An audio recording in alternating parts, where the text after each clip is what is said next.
It's time to talk about the officer ranks in the U.S. Army.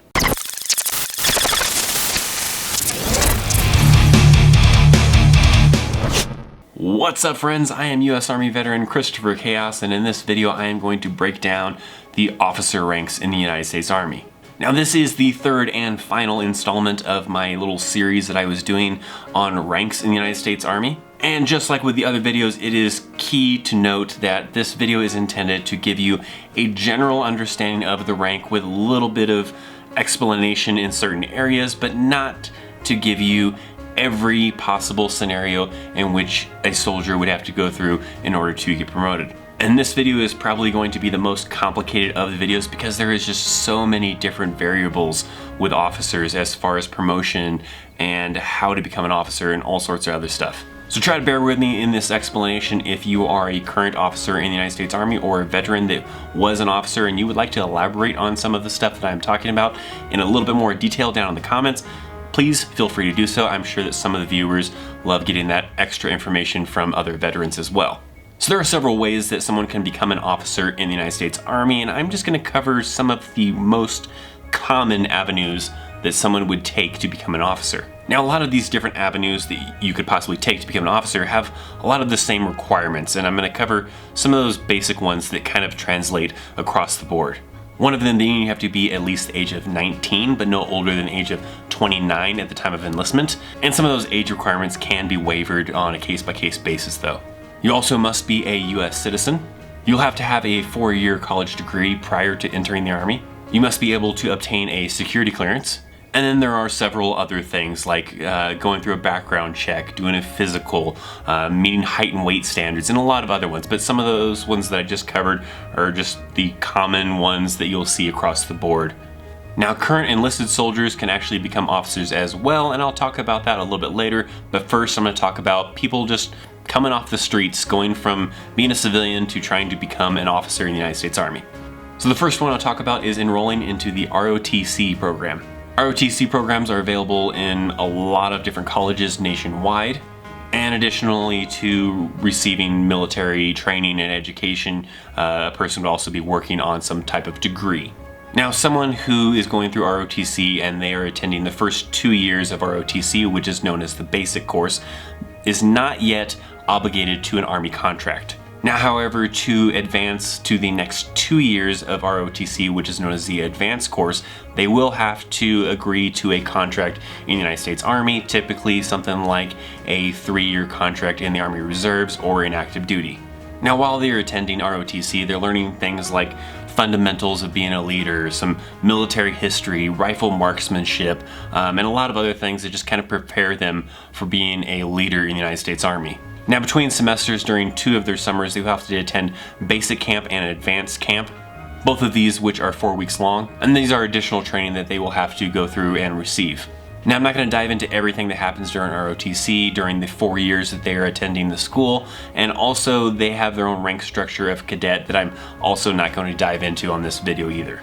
The next course that someone could attend to become an officer in the United States Army is by attending OCS. An OCS is something that a soldier could have in their contract when they enlist in the Army to join the Army and have OCS in their contract that after completing basic training they can go to OCS. Now, OCS is not a college, so in order to qualify for OCS, you also have to apply for it, get accepted, but additionally, you're going to have to already have a 4-year degree. So like in ROTC, you can be doing the Army training while working on that 4-year degree. In OCS, you have to already have that 4-year degree. So if an individual has a 4-year degree, they can attend basic training. After they complete basic training, they can move on to OCS, which is taught at Fort Benning, Georgia. The school is 12 weeks long, and it teaches a lot of the same stuff that like ROTC teaches, but in a little bit more of a condensed kind of version.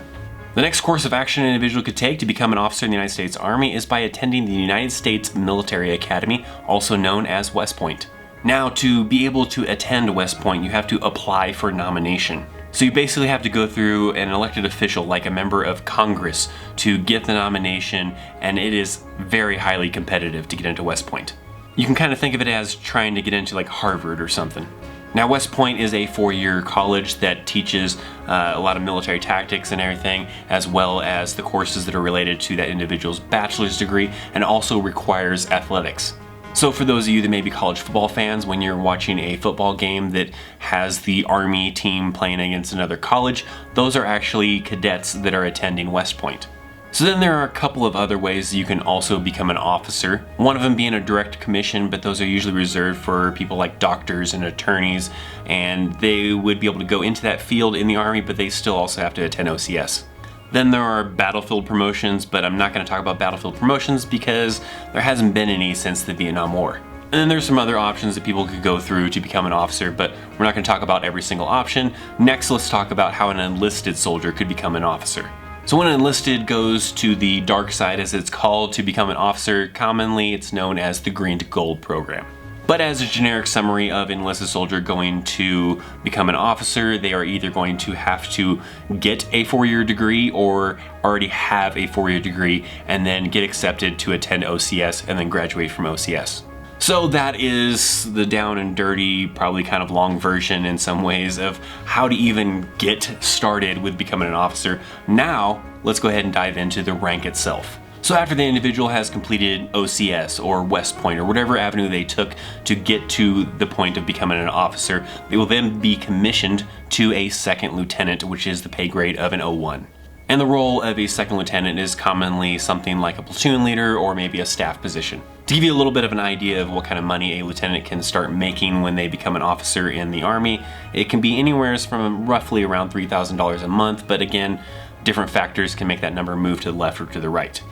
Now, to move up in ranks require some time in service, sometimes at that particular rank and whatnot. And those requirements can sometimes be flexed based on needs of the Army, and in fact at some of the higher ranks, that's solely what they kind of are looking at really is needs of the Army as to if you're going to get promoted or not. Also during different phases from one rank to another also requires a school, but in this video I've decided not to dive into those real specifics of the officer ranks. So if someone out there is a current officer in the Army or a veteran that was an officer and you would like to dive a little bit deeper into that, down in the comments, please feel free to do so. So I'm just going to focus on the rank itself and some of the common roles that are associated with that rank. So moving from a second lieutenant would bring you to a first lieutenant. Now, first lieutenant can be a platoon leader or in a staff position, but additionally you might see that first lieutenant in an XO position, which is an executive officer, which is an assistant to the company commander. Moving up to the next rank would be a captain. Captains are commonly serving as company commanders, but you may also see some captains serving in different staff roles at the battalion or whatever as well. Now, a captain who is a company commander will also work alongside with a first sergeant leading a company, so often you may see a captain and a first sergeant that are kind of working together to lead that company. Also, I understand that there are other things other than companies. There are batteries and troops and everything, but just to kind of keep it generic, I'm just going to refer to things as companies and battalions. I'm not going to get into regiments and all those other kind of words for different levels of units. So next, if a captain is looking to move up in rank, that would bring them to a major. So a major typically works in a staff position in the brigade or the battalion, sometimes as an operations officer or maybe an executive officer to the brigade or battalion commander. And now at this point, a major can roughly make about $6,000 a month. The next rank is a lieutenant colonel. Now, lieutenant colonel is typically your battalion commanders, but they also have some staff roles at the brigade as well. From the rank of lieutenant colonel, they can then move up to colonel, which some people may refer to as a full bird colonel because of the insignia. Now, your colonels are typically brigade commanders, but some colonels take on staff roles in specialized branches such as law and medicine.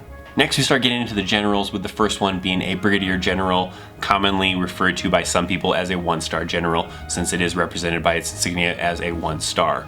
So now you start really getting up there in experience, and you might see a one-star general or a brigadier general in staff positions higher up in the Army, but also you may commonly see that brigadier general as a deputy commander for a division. Next, we move up and add another star and make it a major general. These are commonly your division commanders or even your post commanders that are in charge of the entire installation. Moving up to the next rank will bring us to a lieutenant general. Now, lieutenant general can take on a number of high-level roles, from being a staff member higher up in the Army to maybe being even a superintendent at West Point. Now, at this point, an officer is starting to make really good money, and they can make anywhere from $14,000 to $16,000 a month. From there, the next rank is simply known as general, or commonly referred to as a 4-star general. These individuals will take on very high-level positions such as the Chief of Staff of the Army. Now, this is really the highest rank that an officer can achieve, as the next rank is only reserved for special times during war. Because the next rank up from a 4-star general is General of the Army, which is also referred to as a 5-star general. This is really reserved to a very select individuals during wartime. People like George Washington was a 5-star general. And the last 5-star general that the United States Army had was Omar Bradley, and they named the Bradley fighting vehicle after this general. Now, there were actually talks of awarding the rank of General of the Army to Colin Powell in the 90s, and also talks of awarding it to David Petraeus in around 2010, but neither of those actually got carried out. So there you go, this is the final video in the explanation series of explaining the US Army ranks. Now, if this video was way too informative and way too much explaining of ranks, then make sure to check back soon, because I'm going to work on a video that is a really simple version of just explaining really the ranks in the US Army, and not like their roles and their pay and all that extra stuff that I've been adding into these 3 videos. If you have some questions, make sure to leave some down in the comments. I will try to answer ones that I can, and I'm sure a lot of the great veterans and active duty military that are watching these videos will also try to help me out and do their best to answer some of your questions as well. So if you like this video, make sure to hit that like button. If you want to check out more of my content, you can check out some of the other videos over that way. And if you want to see more content, make sure to hit that subscribe button down that way. I'm Christopher Chaos, and I will see you next time. See ya.